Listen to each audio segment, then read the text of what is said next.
दोस्तों, मेरा नाम सीमा है। मैं एक शादीशुदा औरत हूँ। मेरा नौकर 20 साल का एक खूबसूरत नौजवान है और वह रोज सुबह 6 बजे मेरे कमरे में एक बोतल रख देता जिसमें काला काला कुछ था। आखिर मेरा नौकर ये बोतल क्यों लेकर आता? मैं परेशान थी इस बात से, लेकिन मैं उसे कुछ भी ना कह पाती। ये तो रोज का किस्सा था। जब मैं सुबह सोकर उठती तो मेरी नजर उस बोतल पर पड़ती और मैं उस बोतल को लेकर किचन में रख देती। करीबन 2 से 3 महीने के अंदर ही बोतल की देरी लग गई। मैंने हिम्मत करके एक दिन उस नौकर को अपने कमरे में बुलाया और उसे पूछने लगी कि तुम मुझे बताओ कि आखिर तुम मेरे कमरे में ये बोतल क्यों लेकर आते हो। जब उसने वजह बताई तो मैं शर्म से पानी पानी हो गई। आखिर मेरा नौकर यह सब बात कैसे कर सकता है? आज मेरी हालत बहुत ज्यादा खराब थी। ऐसा लग रहा था जैसे अब मुझे घर का काम किया नहीं जाएगा, और घर का काम सब करने को पड़ा था और मेरा दर्द से बुरा हाल हो रहा था। अगर मैं धीरे धीरे घर की सफाई कर भी लेती तो फिर वही किचन में टाइम खाना बनाना था, क्योंकि मैं घर में अकेली नहीं थी। मेरे पति पर मेरे साथ थे। मेरी शादी को करीबन कुछ वक्त गुजरा था, लेकिन अभी तक मैं गर्भवती नहीं हुई थी। मेरा एक भी बच्चा नहीं हो पाया था और मैं ये सब सोच सोच कर बहुत ज्यादा परेशान थी। मेरे पति तो बहुत अच्छे थे। मेरे अंदर कमियां होने के बावजूद मेरे पति अभी तक मुझे डिवोर्स नहीं दिए और मेरे सास दिन ब दिन मुझे कोसती रहती, मुझे बांझ कहती रहती, लेकिन मैं कर भी क्या सकती थी। मेरी तो बस में कुछ नहीं था।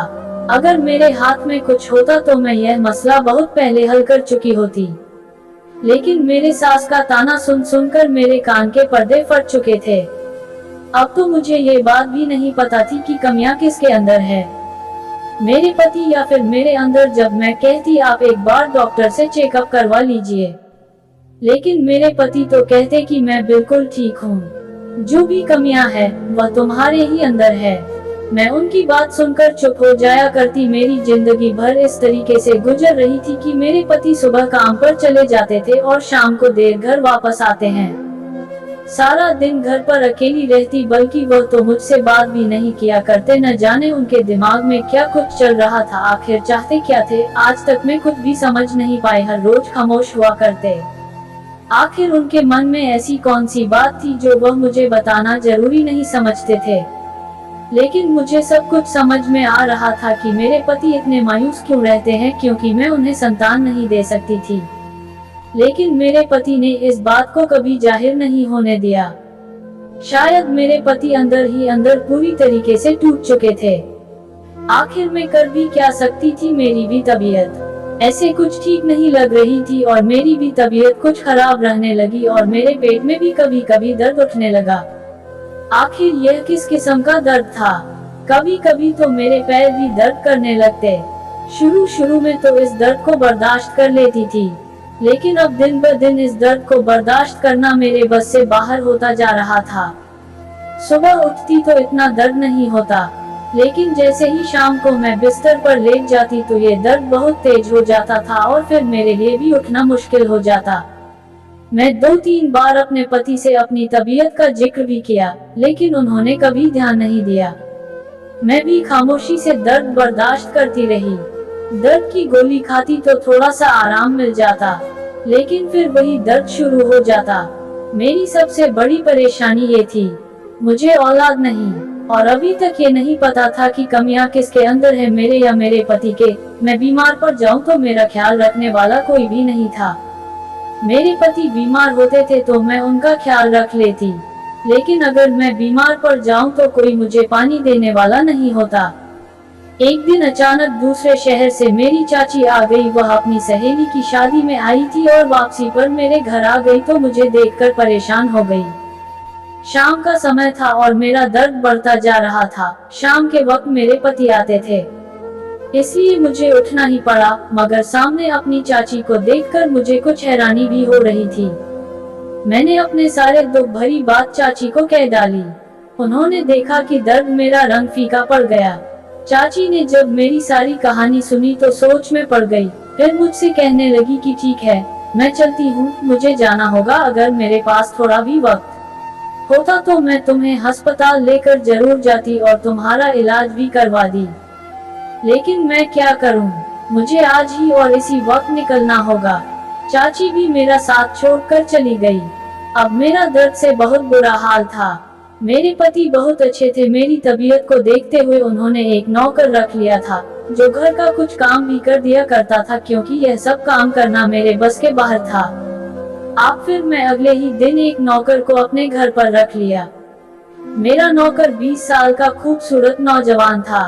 उसे भी पैसों की सख्त जरूरत थी, इसलिए वो नौकरी करता था। और वो नौकर तो बहुत ज्यादा समझदार, लेकिन मुझे उसकी बातें भी बहुत अच्छी लगती थी। लेकिन मुझे उसकी बातें कुछ अजीब सी लगती। लेकिन आज मैंने नौकर को उसके काम बताकर मैं कमरे में चली गई। मेरे नौकर का नाम था मोहन। अगली सुबह मैं डॉक्टर के पास चली गई और मोहन को भी अपने साथ लेकर चली गई। मैं अकेली भी जा सकती थी, लेकिन मुझे डर लगता था, इसलिए मैंने सोचा क्यों ना मोहन को भी अपने साथ लेकर जाऊं। घर से अस्पताल थोड़ा दूर पड़ता। अस्पताल तक में 1 से 1 घंटा लग जाता। मोहन के साथ ऑटो रिक्शा में बैठकर चली गई।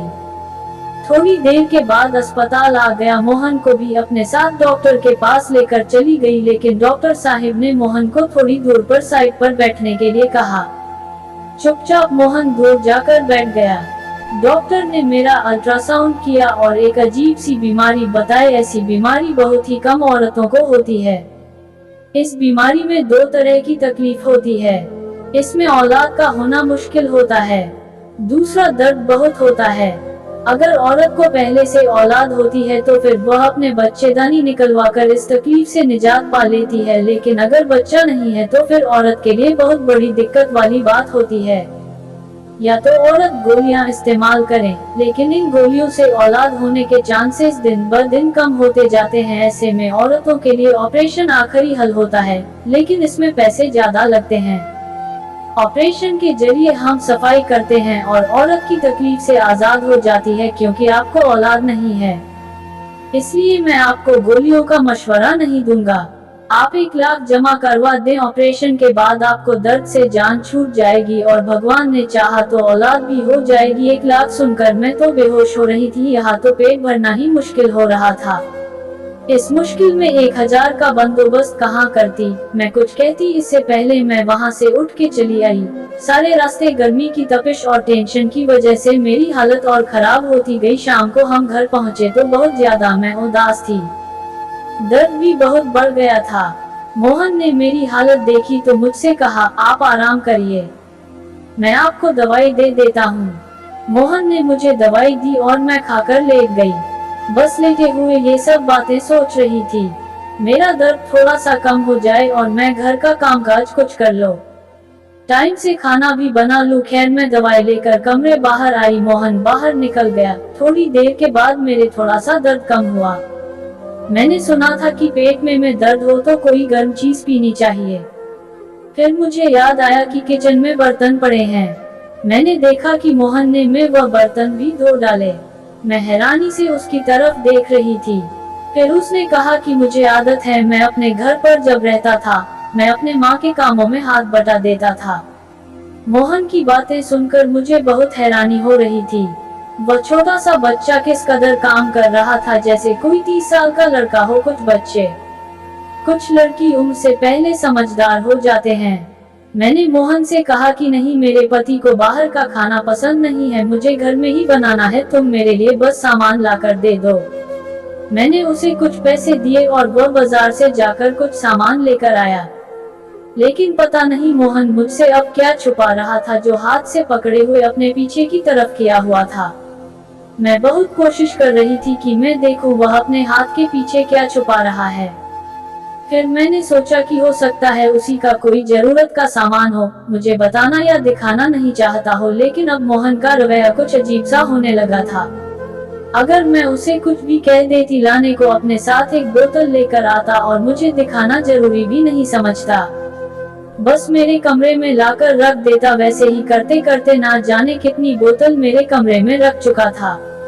आखिर यह सब किस लिए कर रहा था? मोहन तो बिल्कुल मासूम सा लड़का था, ना समझ था, लेकिन ये सब क्यों कर रहा था? और मेरे अंदर इतनी हिम्मत भी नहीं होती थी कि मैं उससे जाकर पूछूं कि बोतल क्यों लेकर आते हो, टेबल पर क्यों रख देते हो।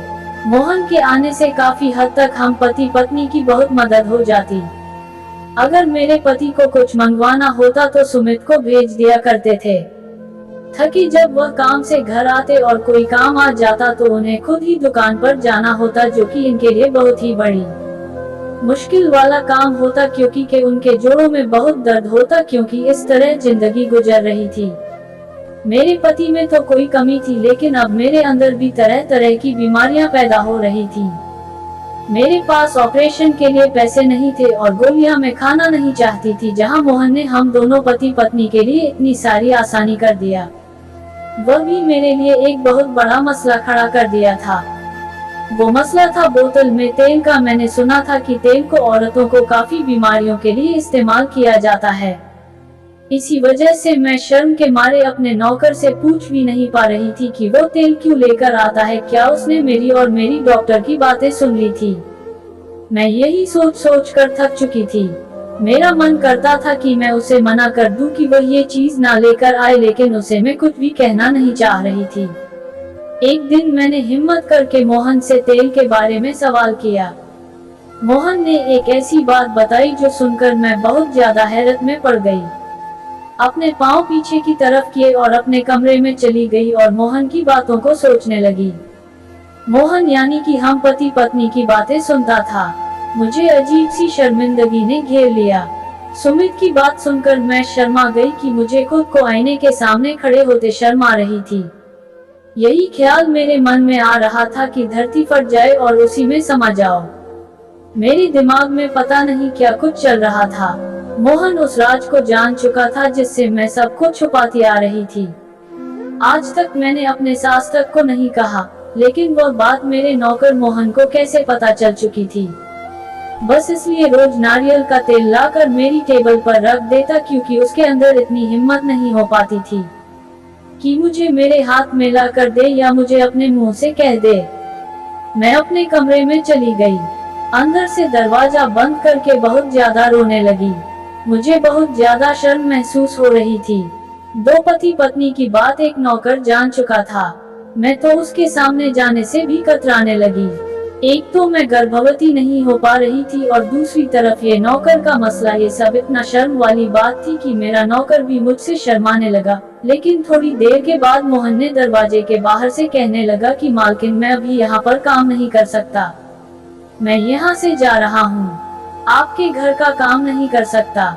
मैंने भी नौकर से कुछ ना कहा कि मैं उसे कह दूं कि वह रुक जाए। बहुत सारी परेशानी अभी जन्म ले रही थी। मैं किचन में चली गई और उस तेल के ढेर को किचन से निकाला। मोहन की बातें याद आने लगी तो अजीब सा एहसास हुआ। मेरा दिल किया कि मैं सब कचरे में फेंक दूं, लेकिन फिर सोचा कि वह ये सब तो मेरी भलाई के लिए ही तो कह रहा था। उसने गलत कहाँ कहा था। मैंने एक एक तेल का बोतल निकाला और नहाने के पानी में डाल दी। थोड़ी देर बाद वह मिल गया पानी में तो मैं उससे नहाने लगी। बहुत दिनों तक नारियल का तेल एक बोतल रोजाना पानी में डालकर नहाया करती रही और मेरी बीमारी दिन ब दिन खत्म होती चली गई। मेरी तो बस एक बीमारी थी जो मुझसे इतनी बदबू निकलती थी। मैं तो अकेली थी। पति भी काम पर चले जाते, सासू माँ भी मेरे पास ना आती, इसलिए मेरे इस बदबू को कोई जान नहीं पाता। लेकिन मेरा पति रात को मेरे साथ ही रहता। बेसिक दिन भर काम पर चला जाता, लेकिन रात को जैसे पति घर आता नहीं है, फौरन अपनी सफाई कर लेती, लेकिन फिर भी कहीं ना कहीं बदबू निकल ही जाती। लेकिन धीरे धीरे नारियल के तेल से पानी में मिलाकर नहाने से मेरी यह बीमारी धीरे धीरे खत्म होती चली गई। मेरी जिंदगी भी आसान होने लगी, क्योंकि इस बदबू से मेरा पति मुझसे दूर रहता था। बस एक ही बात कहते थे कि तुमसे बहुत ज्यादा बदबू निकलती है।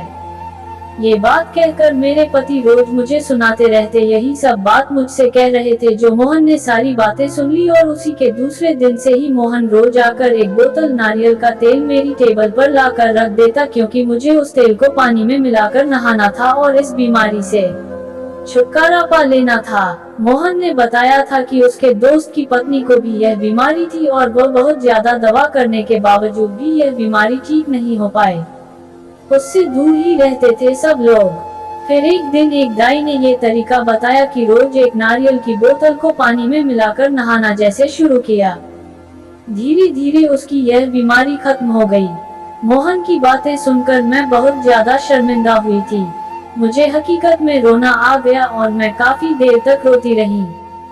लेकिन जब मैं उसके लाए हुए तेल से नहाना शुरू किया तो मेरी जिंदगी आसान होगी।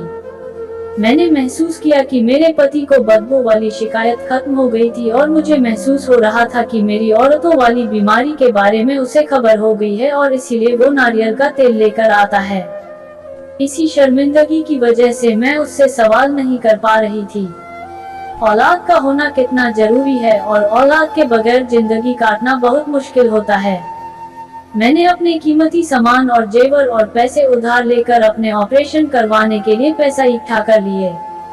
मेरे पास ऑपरेशन करवाने के लिए पैसा हो गया तो मैं फौरन अस्पताल चली गई और ऑपरेशन करवाकर इस बीमारी से मुक्ति पा ली।